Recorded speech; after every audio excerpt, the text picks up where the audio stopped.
Hey guys, so this was me earlier this year using a technique that I found online to revive my pan by making it non-stick again.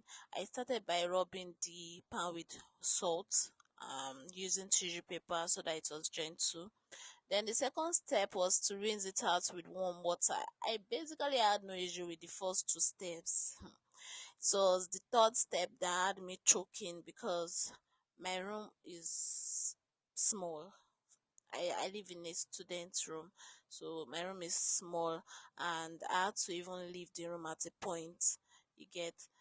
So this was me eating the oil until it smoked. Now for the final look, yeah, this is what my pan looks like now. It's should I call it defaced?